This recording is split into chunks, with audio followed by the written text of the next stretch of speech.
my name is Svila Beck and the Rabbi from Another Planet. Please like, share, and subscribe, and ring that little bell.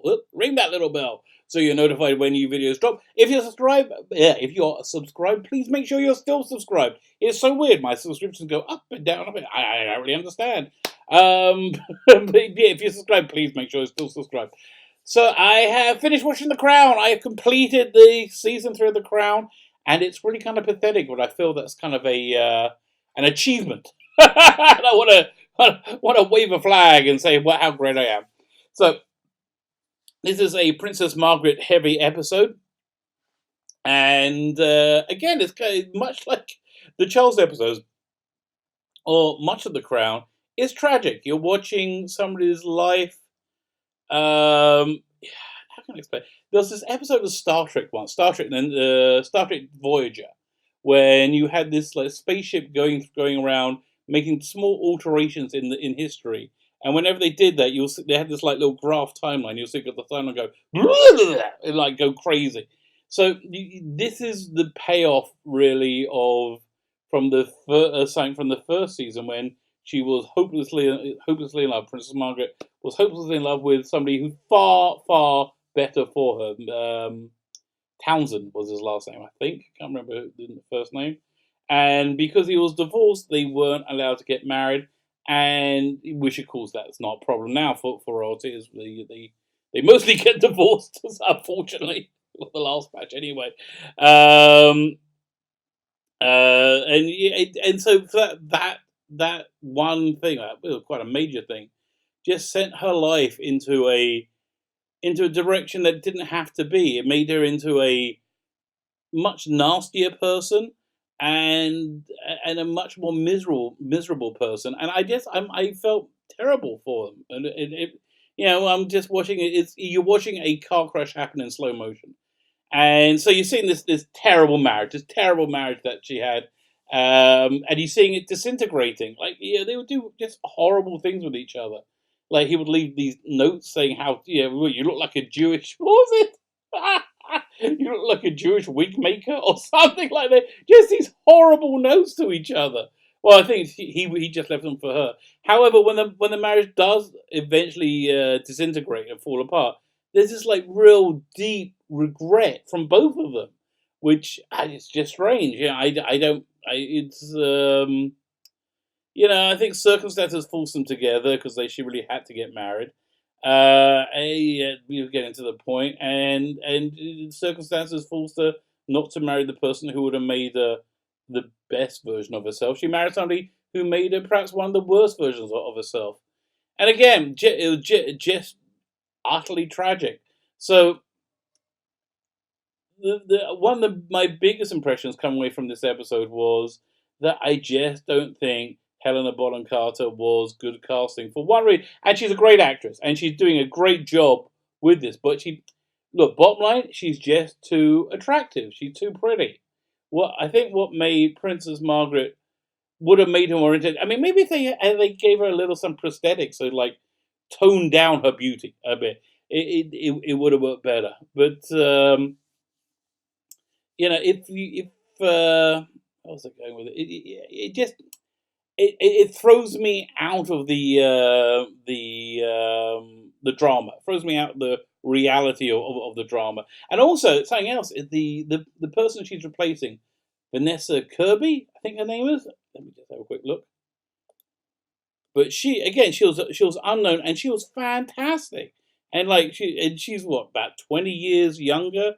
Really, I think if you're your late 20s, early 30s, and you're acting, unless you're insanely fortunate, you're really at the beginning of your career. Helena Bonham Carter is not just at the end of her. Well, she's not at the beginning of the career, but she's so incredibly established at this point. And it's I feel bad for her that she's just being blown away by this much younger actress. So that's my overriding thoughts of this episode, is that you see the effects of what bad decisions is. And you have to say, personally, on a personal level, I've never seen authority figures get involved in romantic. I would say no. authority figures stroke the life's protocols. Get I've never seen that get in the way of romance, and it worked out well. I'm a rabbi. My first job was working in a rabbinical seminary. But I'm not going to tell you where it was because I'm not going to speak so positively about it. But the guy in charge of it, he had his family ran most of it, and his family were treated like royalty.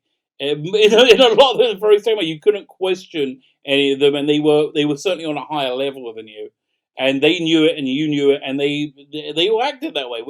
But the thing is this: the guy in charge, this rabbi in charge, made a lot of matches. It's called shidduchim when you pair up people together and go out on a date, see if they like each other.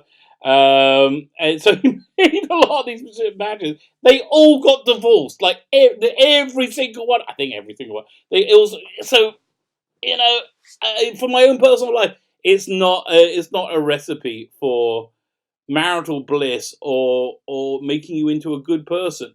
So yeah, look, Princess Margaret has always had a reputation of being uh, like an awful bitchy person, which I think they're putting off quite well. Um, but again, it's Helena Bonham Carter being pretty, I think makes it less believable because I don't think she would have been like that had she been so attractive. Which again, you might think having money and position makes you desirable, also being attractive, and I think it made a big difference. So yeah, I'm just not sure the casting really worked. So you have all that, and you see her life like unravel, and you see how everybody can't stand being around her because her life is unraveling. And then you get this really nice little coda at the end at the Silver Jubilee, which was like 25 years after her coronation, which will be 77, I believe. Yeah, yeah. I only know that because of Doctor Who's story called Mordred Undead, which they did in two time zones. One was 1977, and you realise it was in that time zone when they were wearing a Jubilee T-shirt. Anyway. But there's this wonderful little coda where you see her being woken up in the morning, like by all the servants and everything. But then you see her listening to the radio and getting up in the morning, getting ready, and being just so normally human and doing what everybody else is doing that day. There's this little like long shot of her on the toilet, which again that is what makes the Crown so great. It takes these austere figures that are on pedestals, so in a very real way, and it humanizes them.